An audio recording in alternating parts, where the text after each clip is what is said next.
చప్పట్లు కొడితే నా చిన్ని చేతులు యేసయ్యకై చప్పట్లు కొడితే పర పర పర సతాను సాయముతాను సతాను పర పర పర సతాను పారుతాడు సతాను నీ అడుగులు యేసయ్యకై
Hallelujah. నీవు నాతో ఉన్నావయ్యా, నాకు బైబిల్ రాసిన పాటల్లో నీవు నాతోడు ఉన్నావయ్యా, నాకు భయమేలనా యేసయ్యా, నీవు నాలోనే ఉన్నావయ్యా, నాకు దిగులేరనా యేసయ్యా, నీవు నా తోడు ఉన్నావయ్యా, నాకు భయమేలనా యేసయ్యా, నీవు నాలోనే ఉన్నావయ్యా, నాకు దిగులేరనా యేసయ్యా.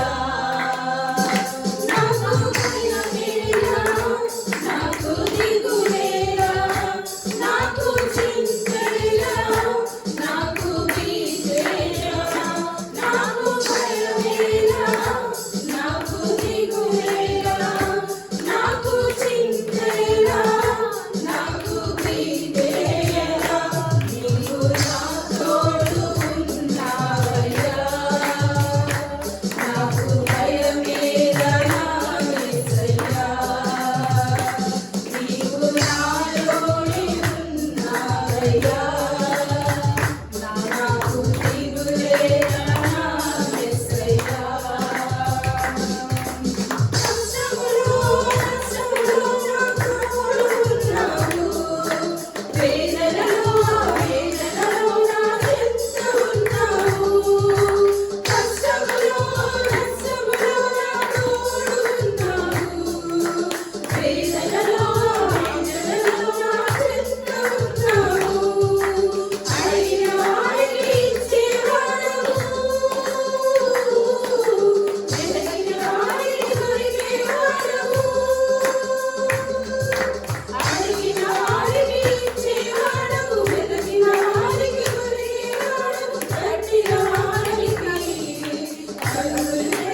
హల్లెలూయా హల్లెలూయా హల్లెలూయా. మరి ప్రభువైన యేసుక్రీస్తు నామములో న్యూ లైఫ్ మినిస్ట్రీ ద్వారా మీ అందరికీ మరొకసారి వందనాలు తెలియజేసుకుంటున్నామండి. మరి ముఖ్యమైన సమయానికి వచ్చిన మరి పిల్లలందరూ కూడా సైలెంట్ కూర్చోవాలని కోరుకుంటూ మరి భయభక్తులతో వాక్యం విందాం. మరి మనము జూన్ నెల 3వ వారంలో ఉన్నామండి. మరి జూన్ నెలలో దేవుడు ఇచ్చిన వాగ్దానం మరొకసారి మనం జ్ఞాపకం చేసుకుందాం. యెషయా గ్రంథము 30:18 కావున మీ యందు దయ చూపవలనని యెహోవా ఆలస్యము చేయుచున్నాడు, మిమ్మును కరుణింపవలనని ఆయన నిలువబడి ఉన్నాడు. యెహోవా న్యాయము తీర్చు దేవుడు, ఆయన నిమిత్తము కనిపెట్టుకున్న వారందరూ ధన్యులు. మరి గత 2 వారాలుగా మొదటి 2 భాగాలు మనం ధ్యానం చేసుకోవడం జరిగింది. మొదటిది ఏంటంటే ఆయన దయ మనకు చూపాలని ఆయన చూస్తున్నారు. అదేవిధంగా ఆయన కరుణింపవాలని, మనల్ని కరుణించాలని ఆయన నిలువబడి మన కొరకు చూస్తూ ఉన్నాడు. ఈ రోజున మరి మిగతా 2 భాగములు, ఆ 2 భాగములు మనం కలిసి చదువుకున్నట్లయితే ఒక ప్రత్యేకమైన అర్థం ఉందండి. ఒకసారి మనం చదువుకుందాం. యెహోవా న్యాయము తీర్చు దేవుడు, ఆయన నిమిత్తము కనిపెట్టుకున్న వారందరూ ధన్యులు. మరి ఆయన న్యాయము కొరకే ఎవరైతే కనిపెట్టుకుంటారో వారందరూ కూడా ధన్యులండి. మరి చిన్న ప్రార్థన చేసుకుని మనం ముందుకు వెళ్దాం. మహాగరుడ సర్వాధికారి నీకు వందనాలు. ఆయన ఈ వాక్యం ద్వారా ఆయన ఇక్కడ కూర్చున్న వారందరికీ సూటిగా నువ్వు మాట్లాడమని అడుగుతున్నాను.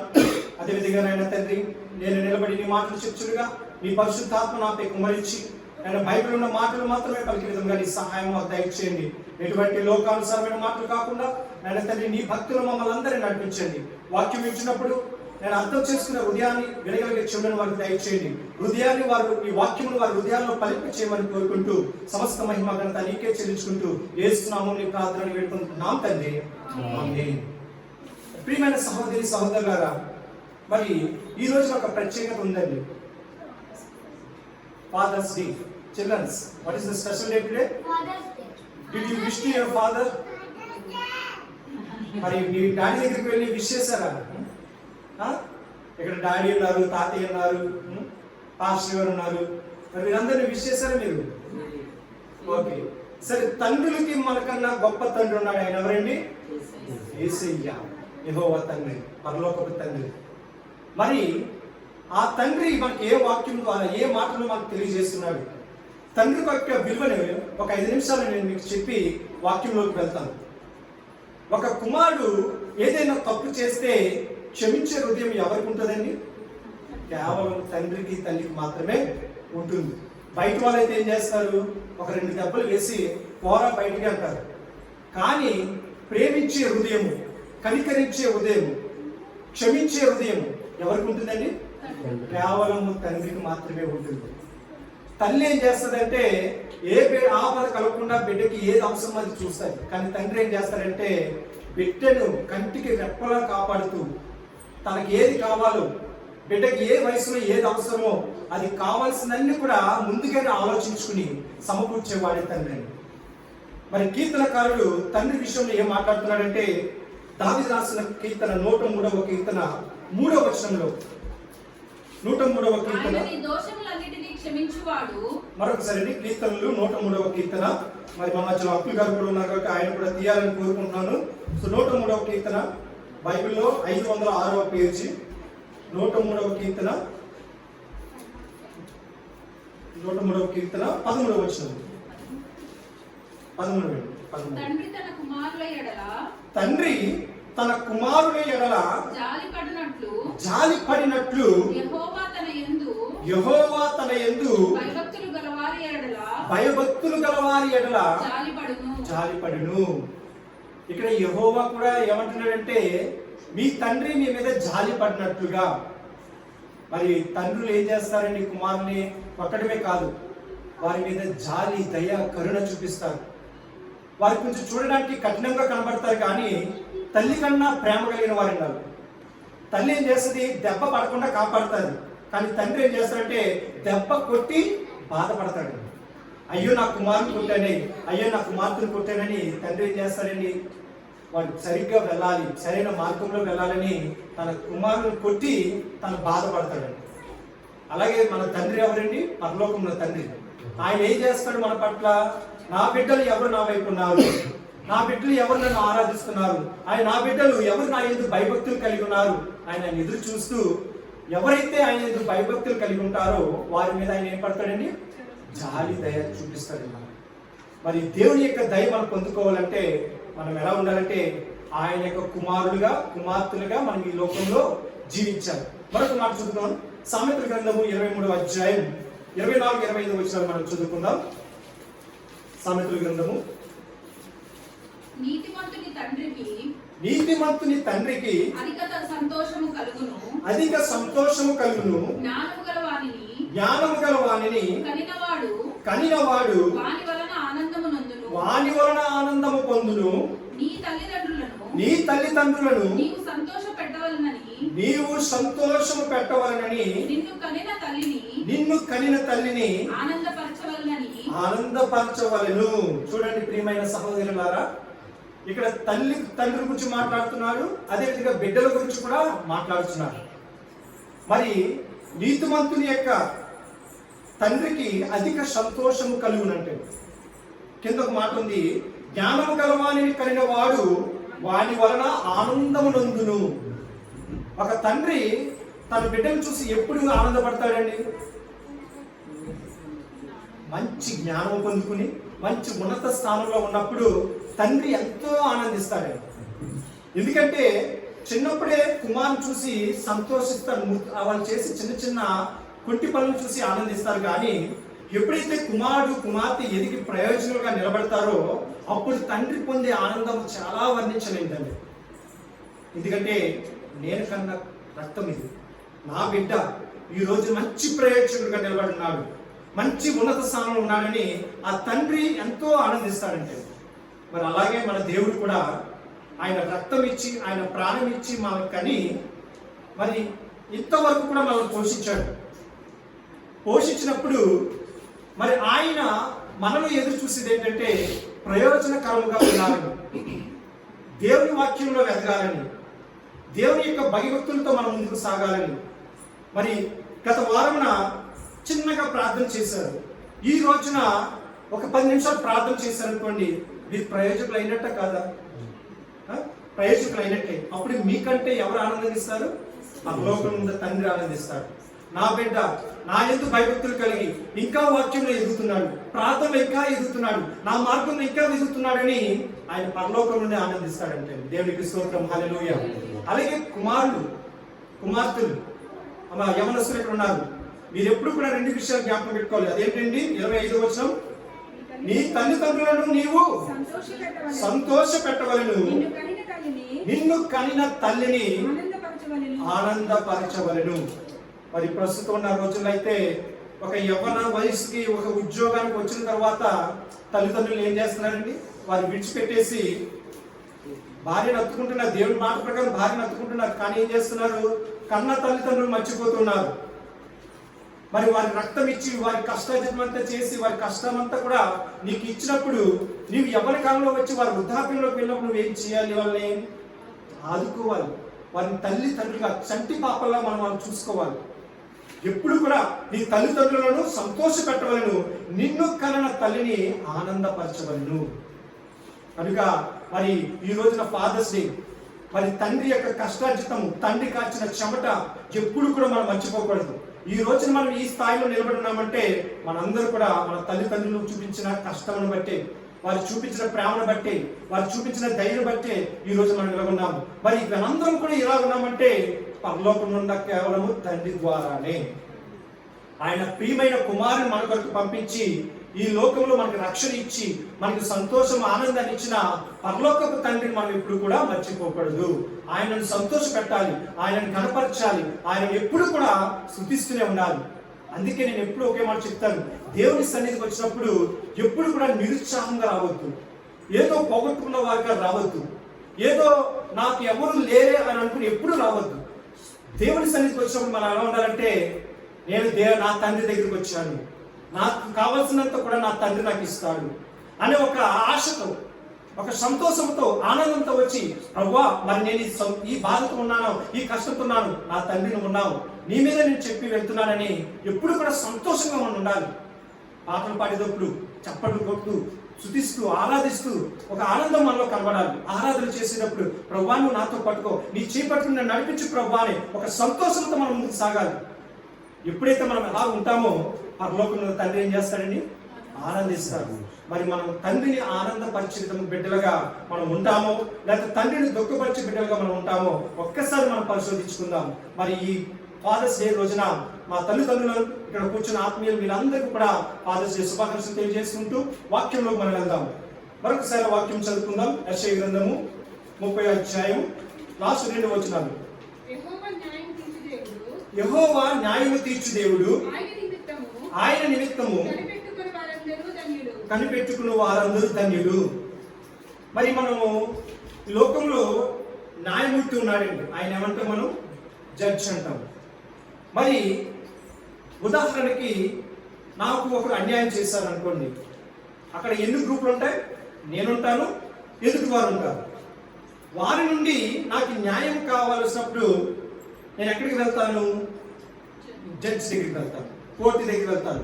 అంటే ముందు పోలీస్ స్టేషన్ కంప్లైంట్ ఇస్తాను, తర్వాత కోర్టుకి వేస్తారు, కోర్టు దగ్గరికి వెళ్తాను. మరి కోర్టుకి వెళ్ళేటప్పుడు నేను ఏ ఆశతో వెళ్తాను? న్యాయము జరుగుతుంది. అక్కడ న్యాయం జరుగుతుందని మనం ఎప్పుడైతే న్యాయము దగ్గరికి వెళ్తామో అక్కడ పైన ఒక ఆయన కూర్చుంటారు. ఆయన ఎవరండి? జడ్జ్. ఆయన ఏం చేస్తాడు? ఈ బిడ్డ ఏదో నాకు బాగుంది, చూడడానికి చక్కగా ఉన్నది, ఈ బిడ్డ తరపు నేను చెప్పేస్తానని ఆ మనిషిని చూసి చెప్తారండి? లేదు. అక్కడ అన్యాయాలన్నీ వివరించుకుని వాళ్ళు ఏ విధంగా ఏం చేశారు ఏంటి అనే సాక్ష్య రూపంలో వారన్నిటిని కూడా వివరించుకునే అక్కడ న్యాయం జరిగిస్తారు. అలాగే ఈ లోకంలో కూడా దేవునిలందు 2 రకాలైన న్యాయాలు ఉన్నాయి, 2 రకాల జడ్జిమెంట్స్ ఉన్నాయండి. అవి ఏంటంటే, ఈ లోకంలో మనకి శత్రువులు ఉంటారు, శత్రువులకి మనకి మధ్య ఒక న్యాయమూర్తిగా దేవుడు మనకు ఉంటాడు. అదేవిధంగా పరలోకంలో ఆయన బిడ్డలుగా మనం నిలబెట్టడానికి ఆయన న్యాయమూర్తి మనకు ఉంటాడు. ఏంటంటే రెండు రకాలు. లోకంలో న్యాయమూర్తి ఉంటాడు మనకి, ఆయన పరలోకపు తండ్రి మనకు సహాయం చేస్తాడు. పరలోకంలో కూడా మన పరలోక రాజ్యానికి వెళ్ళాలంటే మరి మనకేముంటుంది అక్కడ? న్యాయం అనేది, జడ్జిమెంట్ అనేది ఉంటుంది. ఆ న్యాయం జడ్జిమెంట్ ఎవరు ఇస్తారంటే పరలోకంలో ఉన్న తండ్రి అయిన ప్రభువైన యేసుక్రీస్తు వారు. రెండు రకాల న్యాయములు ఉంటాయి.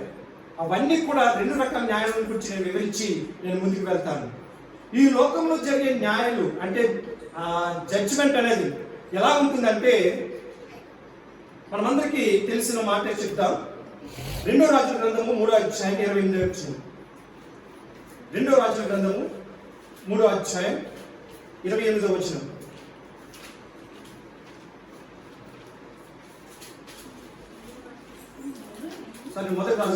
మొదటి రాజుల గ్రంథము 3వ అధ్యాయం 28వ వచనం. మొదటి రాజుల గ్రంథము పేజ్ నంబర్ 281, పాత నిబంధన గ్రంథం అండి. మొదటి రాజుల గ్రంథము.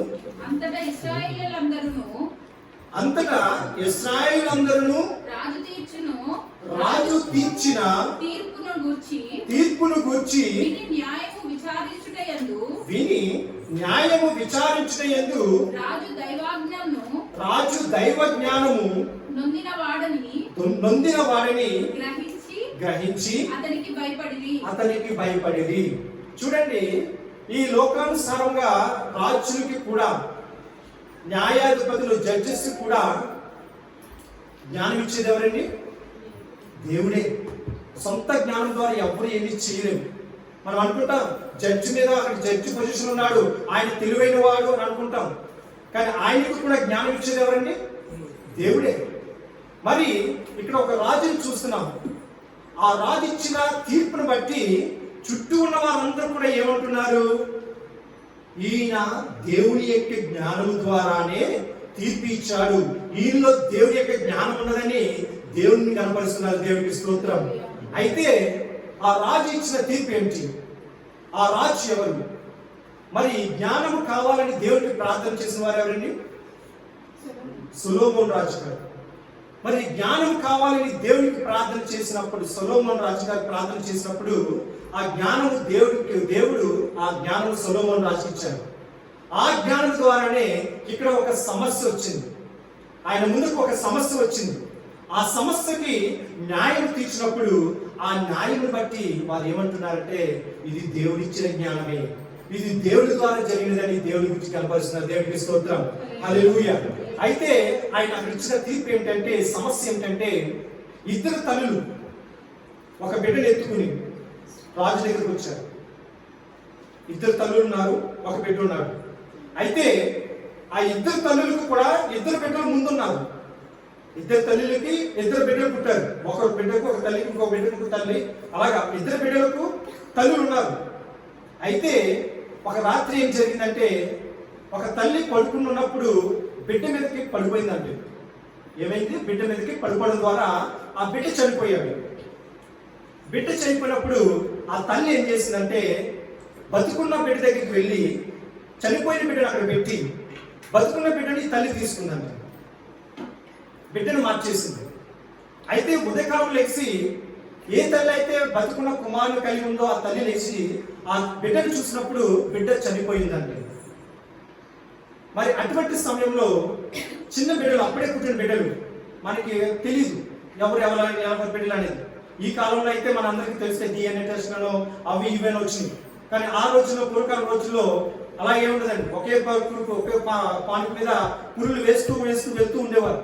వారి బిడ్డలు ఏం చేయాలంటే తండ్రులే కాపాడుకుంటూ వెళ్ళేవారు. ఇటువంటి సమయంలో ఇప్పుడు ఒక బిడ్డ మాత్రమే బతుకున్నాడు, ఇద్దరు తల్లులు ఉన్నారు.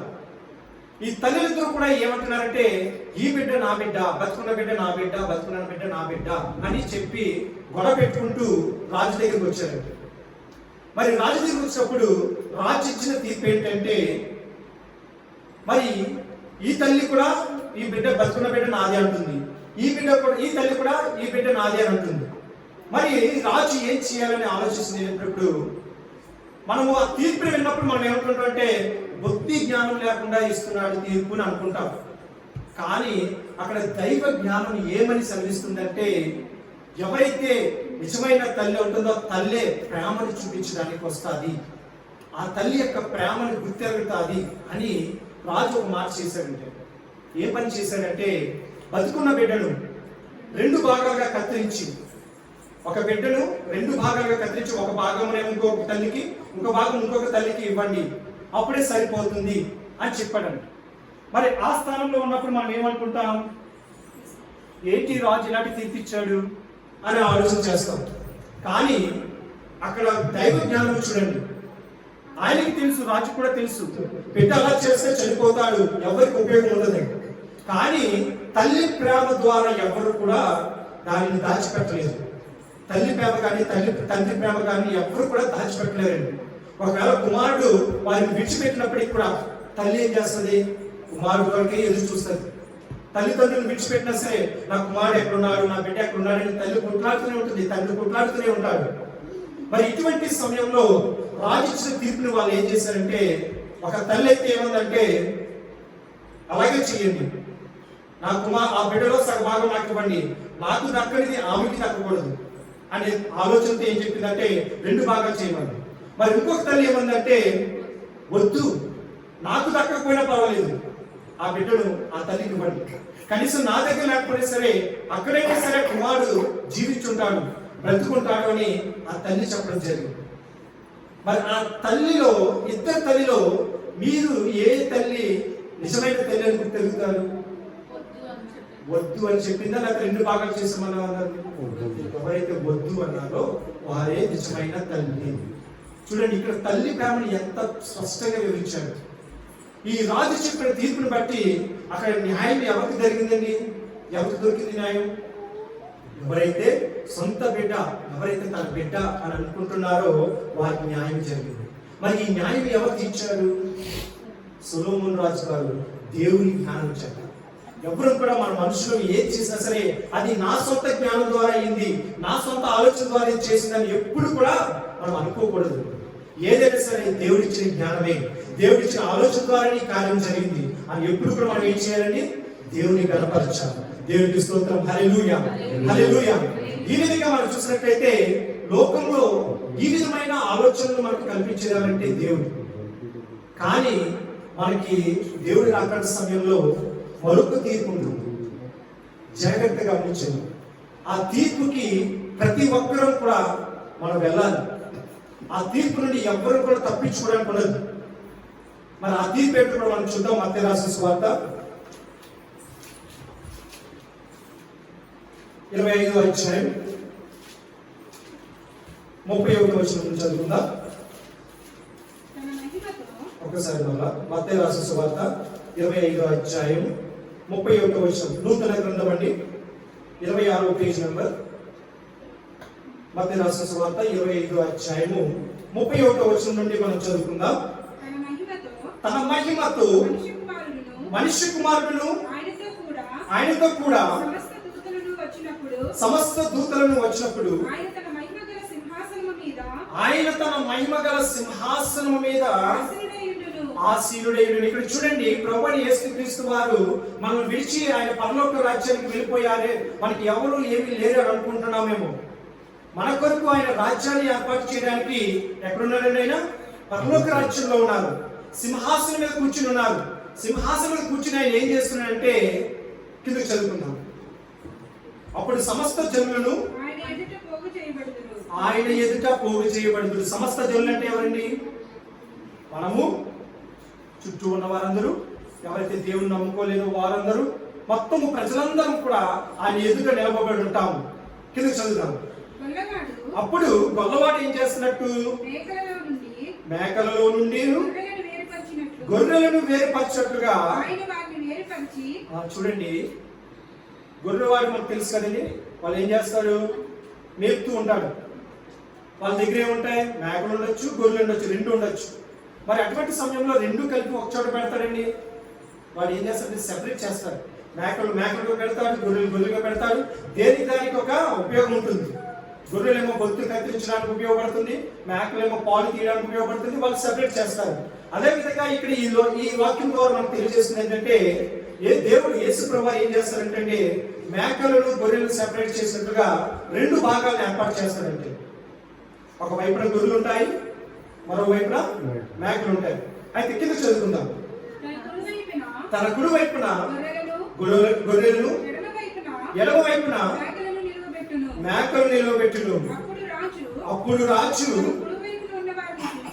తన కుడి వైపున, అంటే కుడి వైపున ఎవరు ఉన్నారండి? గొర్రెలు. చదవండి. నా తండ్రి చేత ఆస్వాదింపబడిన వారులారా. మరో చూడండి, ఇక్కడ ఎక్కడ కనెక్ట్ అయిందండి? ఇది పరలోకం ఉన్న తండ్రికి కనెక్ట్ అయింది. మనమందరం కూడా ఎవరి బిడ్డలము? పరలోకం ఉన్న తండ్రి యొక్క బిడ్డలము. నా తండ్రి చేత ఆశీర్వదింపబడిన వారులారా అని కుమారుడైన యేసు ప్రభువు ఈ మాట అంటున్నారు. చదువుదాం. రండి, లోకము పుట్టినది మొదలుకొని సిద్ధపరచబడిన రాజ్యమును స్వతంత్రించుకుని. ఆయన ఏం చేస్తున్నాడు? ఇక్కడ న్యాయం తీరుస్తున్నాడు, జడ్జిమెంట్ ఇస్తున్నాడు. ఆ న్యాయం ఎలాంటిది అంటున్నాడు? ఆయన మీ కొరకు ఏర్పరచబడిన రాజ్యమును స్వతంత్రించుకుని. మనందరికీ కూడా పర్మనెంట్ గా ఒక ప్లేస్ ఉంది. ఎక్కడేది? పరలోక రాజ్యం. పరలోక రాజ్యంలో మనకు ఒక ప్లేస్ ఉంది, అదే పర్మనెంట్. అక్కడ కన్నీరు ఉండదు, దుఃఖం ఉండదు, బాధ ఉండదు, ఎటువంటి శోధన ఉండదు. అక్కడ కేవలము సంతోషము, సమాధానము, ఎప్పుడు కూడా దేవుని స్తుతించడమే, దేవుని ఆనందించడమే. అటువంటి రాజ్యం మన పరలోక రాజ్యం. అక్కడ పరలోక రాజ్యానికి ఆ గొర్రెలను ఏర్పాటు చేసుకుంటున్నాడు. అయితే ఒక ప్రశ్న ఇక్కడ, ఆ గొర్రెలలో నీవు నేను ఉన్నామా? ఆ తీర్పులో దేవుడు నిన్ను గొర్రెల స్థానంలో పెట్టాడా అనేది మనం ఒక్కసారి మనం జ్ఞాపకం చేసుకుందాం. మరి ఆ తీర్పులో గొర్రెలుగా మనం ఉండాలంటే, అంటే ఆయన్ని ప్రేమించే బిడ్డలుగా మనం ఉండాలంటే మనం ఎలా ఉండాలి? మరి కిందకి చదువుకుందాం. ఆయన ఏ విధంగా తీర్పిచ్చాడు, దేని ద్వారా తీర్పిచ్చాడని మనం చూద్దాం. 35 వచ్చేది. నేను ఆకలి కొంటిని, మీరు నాకు భోజనం పెట్టింది. మొదటిది ఏంటండి? ఆకలి వేసినప్పుడు భోజనం పెట్టారు. రెండోది తప్పికొంటిని, దాహం ఇచ్చింది, అంటే నాకు దాహం అయింది, నీరు కావాల్సి వచ్చింది, మీరు నాకు నీరు ఇచ్చారు. మూడవది పరదేశిని, నన్ను చేర్చుకుంటే. నాకు ఎవరూ లేరే, ఈ లోకంలో నేను ఒంటరివాడిని ఉన్నప్పుడు నన్ను ప్రేమతో చేర్చుకున్నారు. అందుకే చదువుదాం. దిగంబరినై ఇంటిని, నాకు బట్టలు ఇచ్చి, రోగినై ఇంటిని, నన్ను చూడవచ్చితిరి, చెరసాలలో ఉంటిని, నా యొద్దకు వచ్చితిరని చెప్పాను. చూడండి ప్రియమైన సహోదరి సహోదరులారా, మనం పరలోక రాజ్యంలోకి వెళ్ళాలంటే, ఆయన యొక్క గొర్రెలలో మనం కూడా ఉండాలంటే మనం ఏం చేయాలంటే ఈ కార్యాలన్నీ కూడా మనం చేయాలి. మరి అనుకోవచ్చు, అయ్యా మాకు తినడానికి దిక్కు లేదు, మేము బయట వాళ్ళకి ఎలా పెడతామని, బయట వాళ్ళకి ఎలా చేర్చుకుంటాము, బయట వాళ్ళకి ఎలాగ అన్నం పెడతాము, ఎలాగ మేము హాస్పిటల్కి వెళ్తాము, ఎలా మేము చూసుకుంటామని. ఉన్న దాంట్లో ఇచ్చేదానికంట లేని దాంట్లో ఇచ్చేదే బహు విలువైనదంటండి. దేవుడికి స్తోత్రం. హల్లెలూయా, హల్లెలూయా. ప్రియమైన సహోదరి సహోదరులారా, మరి మనకి లేని దానిలో, మనం కలిగిన దానిలో మనం ఉంచినప్పుడు అది ఈ లోకంలో మనం ఏది ఇస్తామో అది ఎవరికి ఇచ్చినట్లండి? దేవుడికి ఇచ్చినట్లు అవుతుంది. మరి ఇక్కడ ఎప్పుడైతే దేవుడి మాట చెప్పాడో అక్కడ ఉన్న వారందరూ అడుగుతున్నారు, నీవు మా దగ్గరికి ఎప్పుడు వచ్చావయ్యా? నేను నిన్ను ఎప్పుడు చేర్చుకున్నాను? నేను ఎప్పుడు నీకు నీరు ఇచ్చాను? నేను ఎప్పుడు ఆహారం పెట్టాను?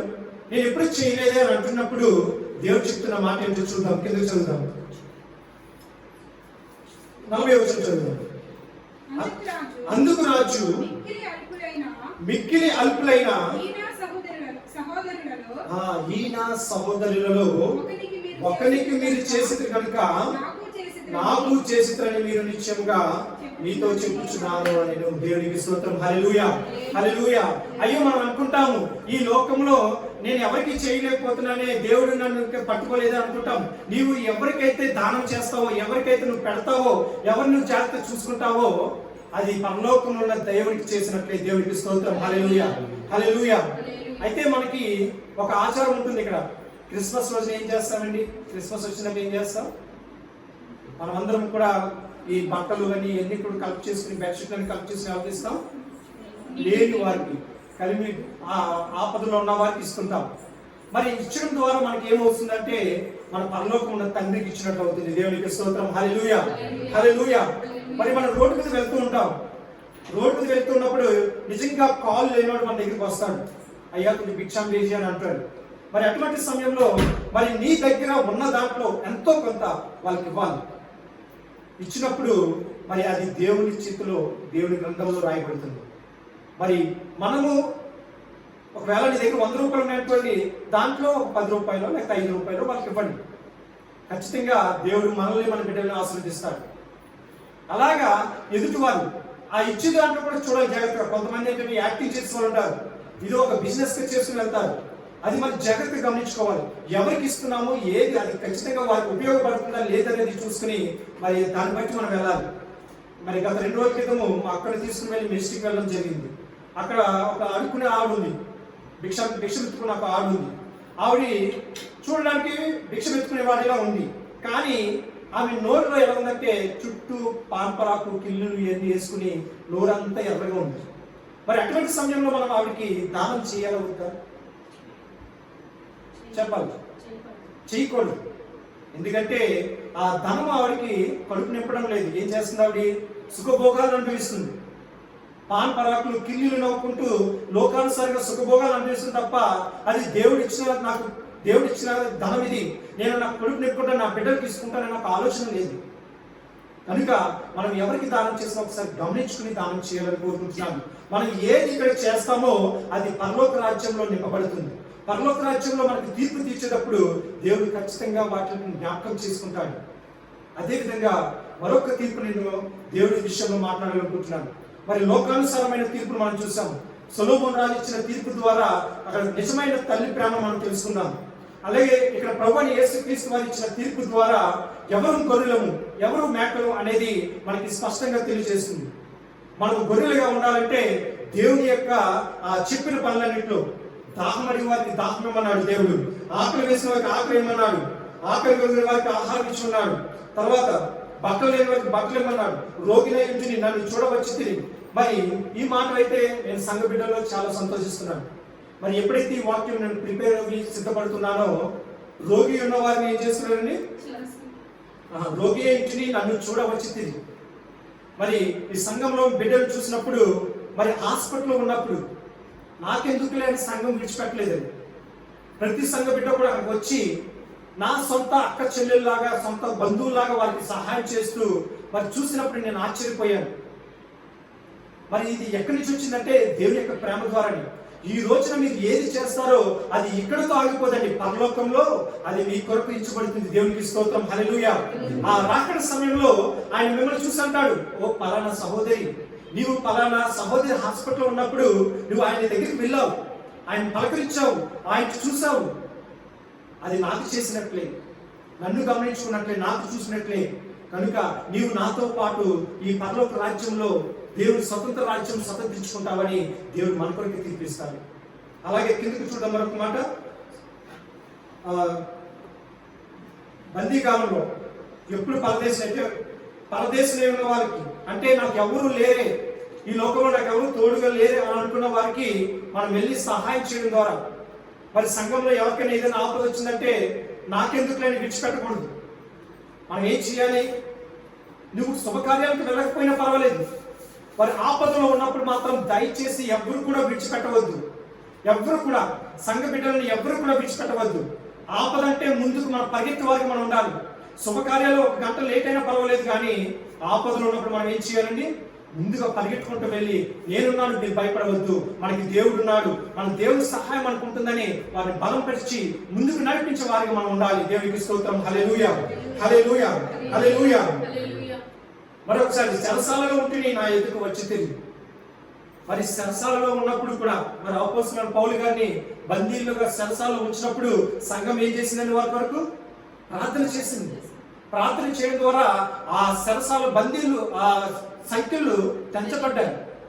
మరి ఎవరైనా సరే కష్టంలో ఉన్నప్పుడు మనం ఏం చేయాలంటే ఒక కొరకు ప్రార్థన చేయాలి, కనిపెట్టుకుని ప్రార్థన చేయాలి.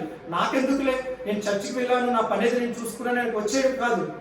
మరి సాక్ష్యాలు ఎందుకు చెప్పమంటామంటే ఒక కష్టాలు మనం తెలుసుకుని వారి కొరకు ప్రార్థన చేయాలి. ఇలాగ సంఘంగా ఎప్పుడైతే మనం కూడి ఉంటామో ఆ చేసే పనులు ఎక్కడికి వెళ్తాయండి? పరలోక రాజ్యంలోకి వెళ్తాయి. పరలోక రాజ్యంలో దేవుడు మనకి గొప్ప మేలు సమకూరుస్తాడు.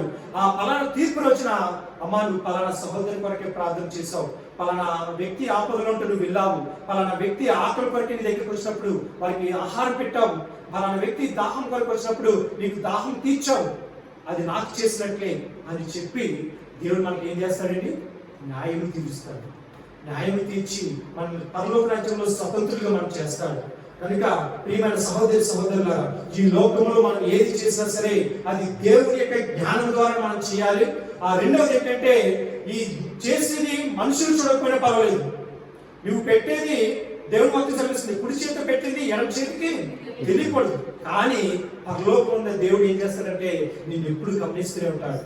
ఈ రోజున నా బిడ్డ పలానా వ్యక్తికి సాయం చేసింది, నాకు చేసినట్లే అని తండ్రి ఎంతో ఆనందిస్తాం. కనుక ఈ రోజున, ఈ ఫాదర్స్ డే రోజున మన తండ్రిని సంతోషపరిచే వారుగా మనం ఉండాలి, ఆయనను ఆనందపరిచే బిడ్డలుగా మనం ఉండాలి. అంతేగాని దేవుని దూషించే వారుగా కానీ, దేవుని కష్టపెట్టే వారుగా కానీ మనం ఉండకూడదు. ఒక తండ్రి ఏడుస్తున్నాడంటే మరి ఆ బిడ్డలు ఎంత తప్పు చేస్తే కానీ బిడ్డలు ఏడవదు, ఆ తండ్రి ఏడవదు. మరి తప్పిపోయిన కుమారుడు ఉన్నాడు, మరి తప్పిపోయిన కుమారుడు ద్వారా తన ఆస్తిని తను తీసుకుని వెళ్ళిపోయి నాశనం చేసేసి ఉట్టి చేతులతో వచ్చినప్పటికీ కూడా తండ్రి తన ఆస్తి గురించి బాధపడ్డాడండి? లేదా నా ఆస్తి అంతా పట్టుకుపోయాడు, నేను మళ్ళీ వస్తున్నాడు, మళ్ళా నా ఆస్తి అంతా పట్టుకుపోతాడని బాధపడ్డాడు? ఏం చేశాడండి? పరిగెట్టుకుంటూ వెళ్ళి కౌగిలించుకుని ముద్దు పెడుతున్నాడండి. నా కుమారుడా అని స్వాగతం పలుకుతున్నాడు. మరి అటువంటి ప్రేమ తండ్రి ప్రేమ. కుమారులు ఏ తప్పు చేసినా సరే తండ్రి క్షమించే విధంగా ఉన్నారు. మరి అదే బిడ్డలు కూడా తల్లిదండ్రులు ఎప్పుడు సంతోషపెట్టేవారుగా ఉండాలి. నా తండ్రిని, నా తల్లిని ఎప్పుడు కూడా నేను సంతోషపెట్టిగా ఉండాలి. నాకు ఈ జన్మనిచ్చింది నా తల్లిదండ్రులు, మరి వారి కష్టం, వారి జీవితం అంతా కూడా నా కొరకు దారిపోసారు. మరి వారిని ఎప్పుడు కూడా నేను సంతోషపెట్టే బిడ్డలుగా ఉండాలని మరి బిడ్డలు ఎప్పుడు కూడా కోరుకోవడం. ఈ లోకంలో నీవు తల్లిదండ్రులు సంతోషపరిస్తే పరలోకంలో దేవుడిని సంతోషపరిచినట్లే. కనుక మనం ఎప్పుడు కూడా నీవు చేసే పని ఏదైనా సరే దేవుడి కొరకే చేయి, దేవుడి కొరకే చేయి, మనుషుల కొరకు కాదు. నీ చుట్టుపక్కల వాళ్ళు చూస్తారేమో, నీ పక్కింటి వాళ్ళు చూస్తారేమో, ఎప్పుడు కూడా గొప్ప కొరకే మనం వెళ్ళొద్దు. నా దేవుడి కొరకే చేస్తాను, నా దేవుడు సంతోషించమన్నాడు, తల్లిదండ్రులు సుఖపెట్టమన్నాడు, తల్లిదండ్రులని కనపరచమన్నాడు. కనుక నా తల్లిదండ్రులు సంతోషపరుస్తారని బిడ్డలు కోరుకోవాలి. తండ్రి ప్రేమ వివరించలేదు ప్రతి విషయంలో కూడా. మరి పరలోకం ప్రార్థన యేసు ప్రభువు చేయమన్నప్పుడు ఏమని చేయమన్నారు? పరలోక ప్రార్థన, పరలోకమందున్న నా తండ్రి నీ నామం పరిశుద్ధపరచబడును గాక, నీ రాజ్యం వచ్చును గాక, నీ చిత్తము నెరవేరినట్లు నా వరకు భూలోకమందు నెరవేరును గాక. మరి ఈ ప్రార్థనలన్నింటిలో కూడా మనం ఏమిటి గమనించామంటే పరలోక తండ్రి మనకి ముఖ్యం.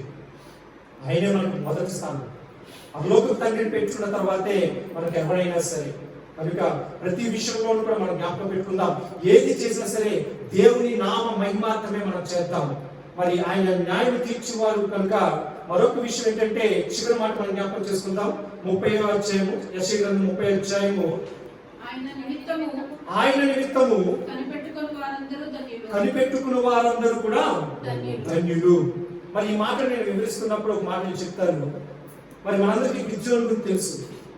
గిద్యోను, మరి గిద్యోను ఇశ్రాయేలు ప్రజలను ముందుకు నడిపించమని దేవుడు చెప్పినప్పుడు ఇశ్రాయేలు ప్రజలు ఏం చేస్తున్నారంటే దేవుడిని విడిచిపెట్టి వారి సొంత ఆలోచనలు వెళ్ళిపోతున్నారు, దేవుడికి దూరం అయిపోతున్నారు.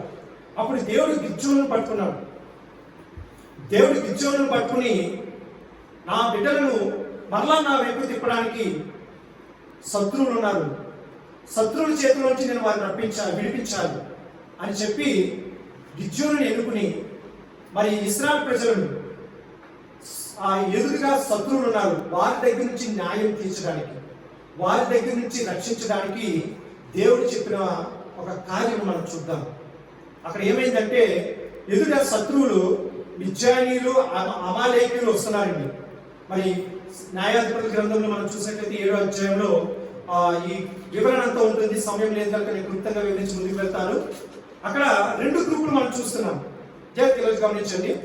అక్కడ 2 గ్రూపులు. ఒకరు ఎవరండి? మిద్యానీయులు, అమాలేకీయులు. వాళ్ళు ఎంతమంది ఉన్నారు?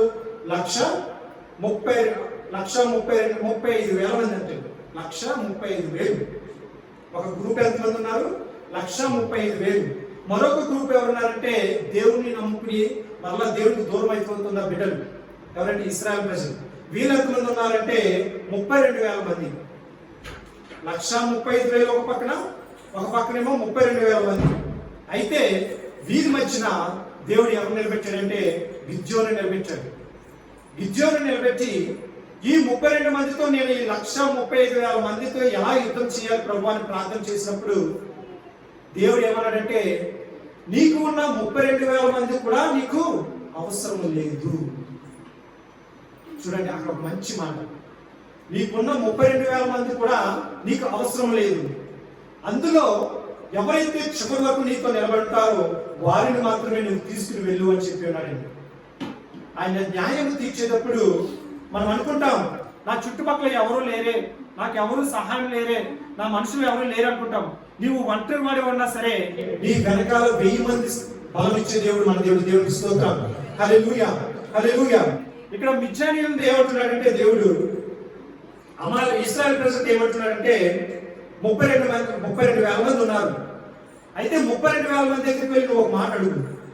ఎవరైతే యుద్ధంలో భయపడతారంటున్నారో వారిని వెనక్కి పంపి అన్నాడంటే 32,000 మంది దగ్గరికి వచ్చి ఈ గిద్యోను ఏమంటున్నాడంటే ఎవరైతే భయపడతారో, యుద్ధానికి వచ్చినప్పుడు భయపడతారో దయచేసి వారి చేతులు పైకెత్తండి, మీరు ఎంతమంది భయపడుతున్నారు అని అన్నప్పుడు ఖచ్చితంగా ఏమంటే వారి ముందు ఎంతమంది ఉన్నారండి? 1,35,000 మంది. వీళ్ళు ఎంతమంది? 32,000 మంది. మరి ఖచ్చితంగా ఏమనుకుంటారు? 1,35,000 మంది ఒక్కసారి మనం మీద పడితే ఖచ్చితంగా మనం చనిపోతాము అని భయపడిన వాళ్ళు ఎంతమంది అంటే 22,000 మంది అండి. మేము భయపడుతున్నాం ఎందుకంటే వాళ్ళ గ్రూప్ చాలా పెద్దది కనుక వారి ముందు మేము జయించలేమని చెప్పి 22,000 మంది ఏం చేశారండి? భయపడ్డారు. అయితే దేవుడు ఏం చెప్తున్నాడంటే ఆ 22,000 మందిని నువ్వు వెనక్కి పంపే, వాళ్ళకి అవసరం లేదు. ఆ 22,000 మందిని నువ్వు ఇంటికి పంపించి అని చెప్పారు. మరి 32,000 నుంచి 22,000 మంది తీసేస్తే ఎంతమంది ఉంటారు? 10,000 మంది. అయితే మరొక పరీక్ష పెడుతున్నాడు దేవుడు. ఏం చేస్తున్నాడు? ఈ 10,000 మందిని నువ్వు ఒక నది దగ్గరికి తీసుకువెళ్ళి, ఒక చెరువు దగ్గరికి తీసుకువెళ్ళి, ఆ చెరువు దగ్గరికి తీసుకువెళ్ళి వారు నీళ్లు తాగమను. అందులో 2 రకాలమైన వ్యక్తులు ఉంటారు. ఒకరేమో నీళ్లు మనం ఎలా సాధారణంగా ఒక చెరువు ఉందనుకోండి, మనం ఏం చేస్తాం? నీళ్ళని ఎలా తాగుతాం? దోస్తులు తీసుకుని చేతులు తీసుకుని నీళ్ళు తాగుతాం. అయితే ఇక్కడ 2 రకాల గ్రూపులు ఉన్నాయి. ఒకరేమో చేతులతో నీళ్ళు తీసుకుని తాగుతున్నవారు ఉన్నారు. రెండో వాళ్ళు ఏం చేస్తున్నారు? డైరెక్ట్ గా కుక్క చూడండి నీళ్ళు ఎలా తాగుతుంది? కతికినట్లు. అది ఏం చేస్తుంది? గిన్నెలో నీళ్ళు వేసి ఏం చేస్తుంది అనేది డైరెక్ట్ గా మూత అందులో పెట్టేసి తాగుతుంది. ఇక్కడ ఈ 2వ గ్రూప్ వారు ఏం చేస్తున్నారంటే వాళ్ళ చేతులు వెనక్కి పెట్టేసి డైరెక్ట్ గా మూతి అందులో నీటిలో పెట్టి తాగడం మొదలు పెట్టారు. మరి 2 గ్రూపులు ఉన్నాయి. మరి ఈ 2 గ్రూపుల్లోనూ కూడా దేవుడు ఈ గిద్యోనుకి చెప్పిన మాట ఏంటి? అక్కడ మర్మం ఏంటి? మరి ఏ విషయం మనం తెలుసుకోవాలి అని చెప్పినప్పుడు ఎవరైతే ఈ అతికినట్లు కుక్క తాగినట్లు తాగారో వారు ఏం చేస్తారంటే అండి అక్కడ మర్మం ఏంటంటే ఎందుకు వాళ్ళు వెనక్కి పంపించమన్నాడు దేవుడు? నీళ్లు తాగేటప్పుడు మనము చేతులు వెనక్కి పెట్టేసి ఆ నీటిని మనం నోటితో తాగుతున్నప్పుడు అది ఏం చేస్తాం? మనం డైరెక్ట్గా మన కళ్ళు ఎక్కడ ఉంటాయి? నీటిలోనే ఉంటాయి. మన చూపు ఎక్కడికి వెళ్తుంది? నీటి ద్వారానే వెళ్తుంది. మనం మూతి ఇలా పెట్టినప్పుడు ఏం చేస్తాం? మన ముఖం ఇలా వచ్చేస్తుంది. అలా ఉన్నప్పుడు ఎవరైనా శత్రువు వస్తే మనం ఏం గమనించగలమా? గమనించలేము. శత్రువు మన చుట్టూ వచ్చినప్పుడు ఒకవేళ ఎవరైనా బలంగా వెనకాల నుంచి వచ్చి ఒక బల్లు వేసాడు అనుకోండి, నువ్వు ముక్కెట్టి నోరు అందులో పెట్టి తాగుతున్నప్పుడు మనం గమనిస్తావా? గమనించము. ఆ బాణం అనేది మనకు తగ్గుతుంది, మనం చనిపోతాం. అలా కాకుండా నువ్వు 2 చేతులు పైకెత్తుని ఇలా నువ్వు తాగుతున్నప్పుడు నీ చూపు ఎక్కడ ఉంటుంది? చుట్టుపక్కల ఉంటుంది. చుట్టూ ఉన్న పరిస్థితులు గమనిస్తావు. అక్కడ ఎవరు బాగా వేస్తున్నారు, ఎవరు శత్రువులు వస్తున్నారు అనేది ఈజీగా తెలుస్తుంది. అందుకే అక్కడ దేవుడు ఏం చెప్తున్నాడంటే ఎవరైతే 2 చేతులతో నీళ్లు తీసుకుని తాగుతారో వారిని మాత్రమే నువ్వు ముందుకు నడిపించు. ఎవరైతే నోరు పెట్టుకుని కింద అతినట్టు తాగుతారో వారిని వెనక్కి పంపించు అన్నాడు. మరి అలా తాగిన వారు ఎవరైతే చేతులతో నీళ్లు తీసుకున్న వారు ఉన్నారో చివరికి ఎంతమంది అండి? 300 మంది. 300 మంది ఎక్కడండి? 1,35,000 మంది ఎక్కడండి? మన న్యాయం తీర్చి దేవుడు ఎంత గొప్ప దేవుడు అంటే నీ పక్కన ఒక్కరున్నా సరే నీవు నీతిగా నిజాయితీగా ఉంటే ఖచ్చితంగా న్యాయం నీ వైపే ఉంటుంది. ఎదుటివాడు లక్షల్లో ఉన్న, కోట్లలో ఉన్న, వేలలో ఉన్నా సరే నువ్వు వాడిని చూసి భయపడవలసిన అవసరం లేదు. కనుక ప్రియమైన సహోదరులారా, దేవుని వాక్యం సెలవిస్తుంది, నువ్వు ఒంటరి వాడివైనా సరే 1000 మందితో సమానం. కనుక ఇక్కడ గిద్యోను చెప్పిన మాట ఏంటంటే 300 మందిని తీసుకుని వెళ్ళు, నీ పట్ల నేను ఉన్నాను, వారికి యుద్ధం చేయి, వారితో పాటు యుద్ధం చేయి అని చెప్పినప్పుడు గిద్యోను చేసిన ఆలోచన ఏంటంటే అక్కడ నైట్ దివిటీలు పట్టుకుని బోరలు ఊదినప్పుడు శత్రువులు గుండెల్లో భయం పుట్టుకుని ఎవరో వస్తున్నారనే చీకట్లో వారు ఏం చేస్తున్నారంట, ఒకరినొకరిని పొడుచుకుని చంపుకోవడం, చచ్చుకోవడం జరిగిందంట. మరి దేవుడు అక్కడ వారిని యుద్ధానికి కూడా పంపించలేదు, వారితో వెళ్ళి ఫైట్ చేయమని చెప్పలేదు. చెప్పకుండానే దివిటీల ద్వారా, ఆ చేతిలో ఉన్న ఆ బోరల ద్వారా దేవుడు అక్కడ వారికి విజయాన్ని ఇచ్చాడు. అలాగే మనము కూడా ఈ లోకంలో ఎంత భయంకరమైన శ్రమలు ఉన్నా, ఎన్ని శోధనలు ఉన్నా సరే వాటిని చూసి భయపడవద్దు. అయ్యో ఎదుటి శత్రువులు నాకన్నా బలంగా ఉన్నారే, నాకన్నా బలవంతులు ఉన్నారే అని నువ్వు చూసి వారిని చూసి భయపడవద్దు. ఒక రోజున ఒక వీధిలో కుర్రోడు ఉన్నాడంటే, ఒక బాబు, ఆ బాబు వాళ్ళ పక్కనే ఒక ఫైర్ మ్యాన్ ఉన్నాడంటే, ఎవరంటే ఫైర్ మ్యాన్ అంటే వాళ్ళు ఏంటంటే బలవంతులు, అంటే బాగా కథలు పెట్టిన వాళ్ళు. ఎప్పుడు కూడా ఈ కుమారుని చూసి బెదిరిస్తాడంటే, ఏం చేస్తాడు, కుమారుని చూసి బెదిరిస్తుంటాడంట. ఈ కుమారుడు ఏం చేస్తాడంటే ఆ ఫైర్ మ్యాన్ చూసి భయపడిపోతుంటాడంట, ఆ బలవంతుని చూసి భయపడిపోతుంటాడంట. అయితే ఒక రోజున వాళ్ళ నాన్న ఏం చేశాడంట, ఆ కుమారు యొక్క నాన్న ఒక టెలిస్కోప్ తెచ్చాడంటే. టెలిస్కోప్ తెచ్చి, ఇది చిన్న దాంట్లో టెలిస్కోప్ లో 2 ఉంటాయి, ఒకటేమో చివరి చిన్నగా ఉంటుంది, ఇంకోటేమో చివర పెద్దగా ఉంటుంది. వీళ్ళు తండ్రి ఏం చెప్తాడంట, ఈ చిన్న దాంట్లో చూడు, చిన్నది దాంట్లో చూసినప్పుడు ఎదురుగా ఉన్నది చిన్నదైనా సరే నీకు పెద్దదిగా కనబడుతుంది అని.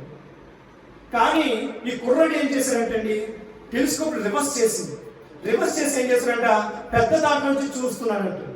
వాళ్ళ డాడీ వచ్చాడంట, ఒరే అలా కాదా ఇది చూడవలసింది, చిన్న దాంట్లో చూస్తే పెద్దది కనబడుతుంది అని. అయితే ఆ కుమారుడు ఏం చెప్తున్నాడంట, లేదు నాన్న, నా పక్కన ఒక అంకుల్ ఉన్నాడు, వాడు చాలా పెద్ద బలవంతుడు, అతన్ని ఈ పెద్ద దాంట్లో చూస్తే నాకు ఎలా కనబడతాడు, చిన్న వాటిలో కనబడతాడు. మన సమస్యలు కూడా అలాంటివే, మన సమస్యలు పెద్దదిగా ఉన్నాయి.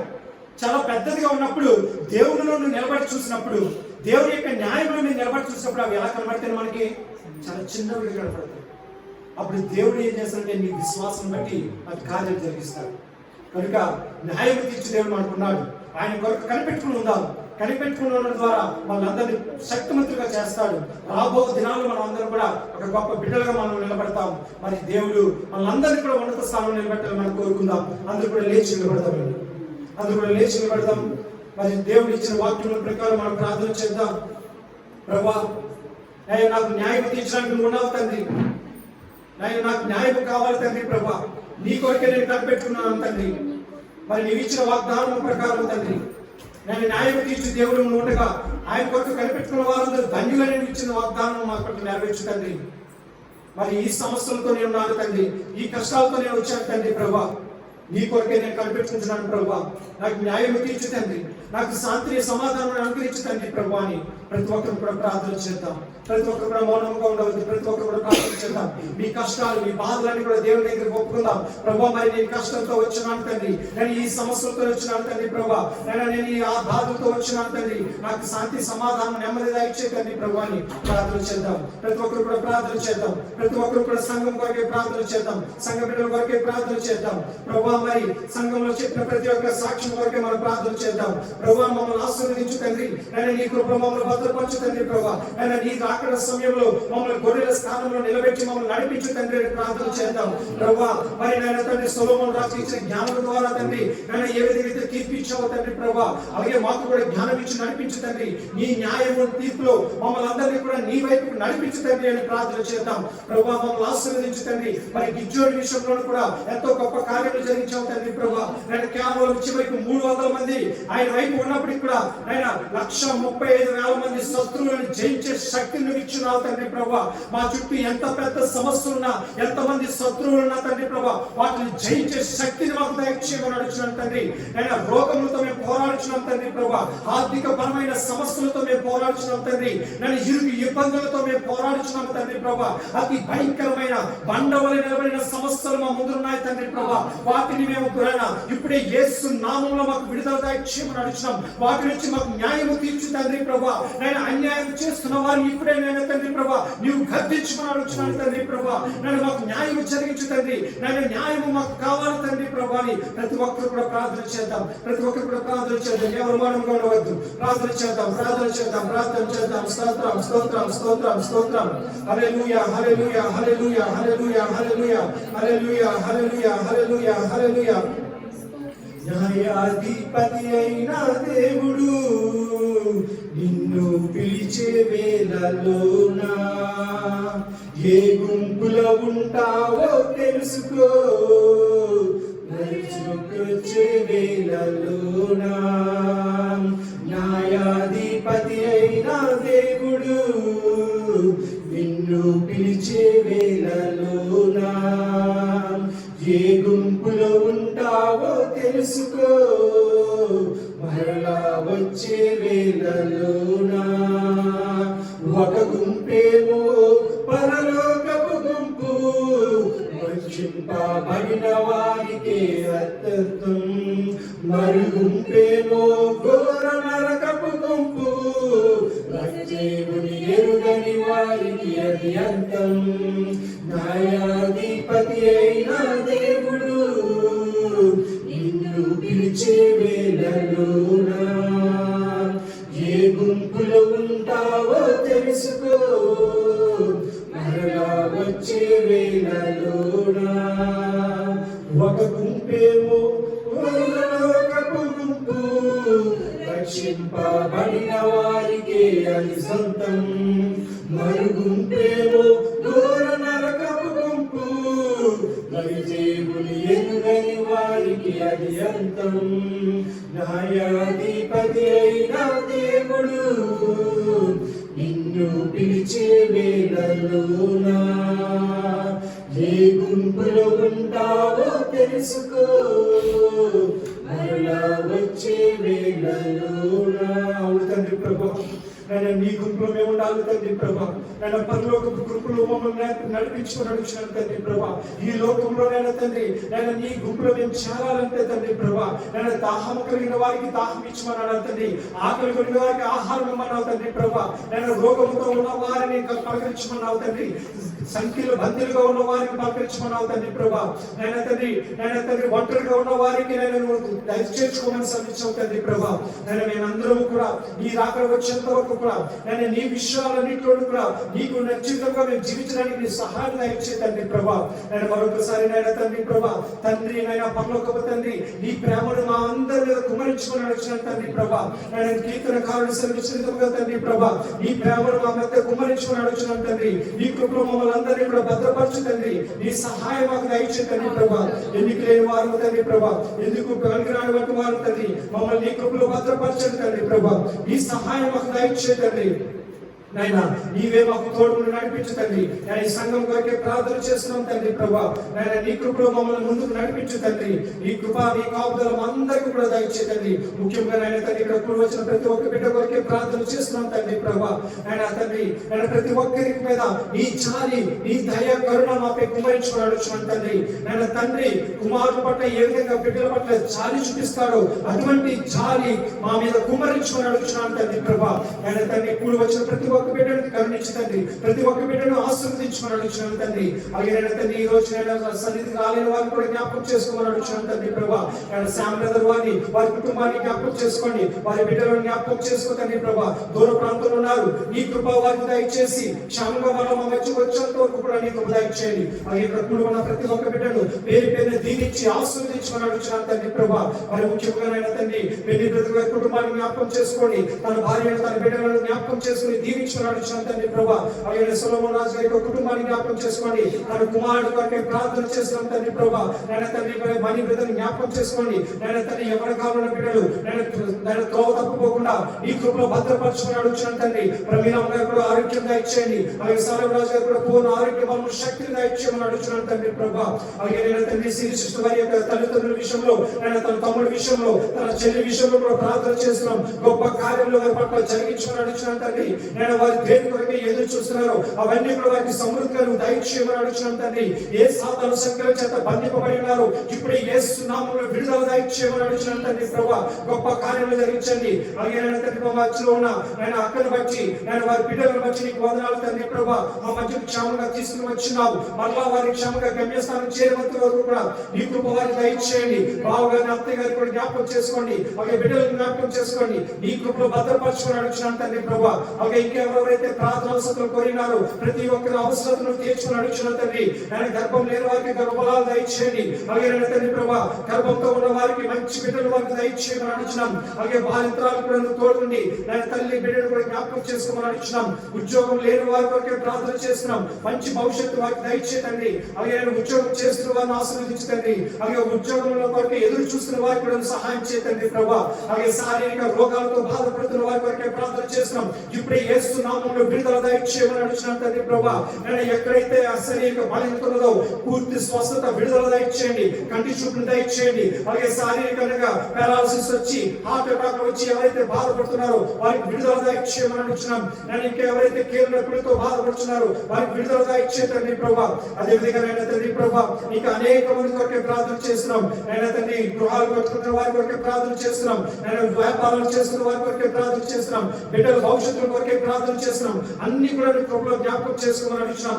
ఎవరినైనా మరిచినట్లయితే నీవు కృపతో జ్ఞాపకం చేసుకుని ప్రతి ఒక్కరిని కూడా నేను నీ దయ నీ చాలి నేను నీ కరుణ మాకు దయచేసి నేను నీ న్యాయము మాకు తీర్చమని అడుగుచు. నేను నీ కొరకు కనిపెట్టుకునే వారిగా మమ్మల్ని తీర్చమని మమ్మల్ని అందరినీ కూడా ధన్యులుగా నువ్వు నిలబెట్టమని కోరుకుంటూ మరి ఇప్పుడు మేము తిరిగి వెళ్తుండగా నేను నీ శాంతి సమాధానము ఇక్కడ కూడి ఉన్న ప్రతి ఒక్క బిడ్డకు దయచేయండి ప్రభా. ఎవరైతే వాక్యం ఉంటున్నారో వారి కుటుంబాలను సమృద్ధిగా దయచేయమని కోరుకుంటూ నేను మరలా నీ చిత్తంలో నేను నీ రాకడ ఆలస్యమైతే మరలా నీ సన్నిధిలో అందరం కూడా కలుసుకుని నిన్ను స్తుతించే భాగ్యం మాకు దయచేయమని కోరుకుంటూ నేను చివరిగా దీనుడైన నన్ను నా భార్యను నాకు ఇచ్చిన కుమార్తెను జ్ఞాపకం చేసుకోండి.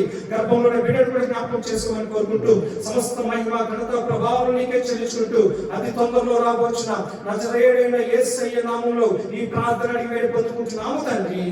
ఆమేన్. యేసును నేర్చి సిలువను నేర్చి ప్రవేశం సంపూర్ణించి అపారమంత నాశనం కలుగుగాక. ఆమేన్ ఆమేన్ ఆమేన్. ఆశీర్వాదము పరలోకపు తండ్రి యొక్క ప్రేమయు ప్రభువైన యేసుక్రీస్తు వారి యొక్క కృపయు పరిశుద్ధ అన్యోన్య సహవాసము ఇప్పుడు ఎల్లప్పుడూ ఆయన రాకడ వచ్చేంత వరకు సదాకాలము తోడై నడిపించును గాక. ఆమేన్ ఆమేన్ ఆమేన్. అందరికీ వందనాలు.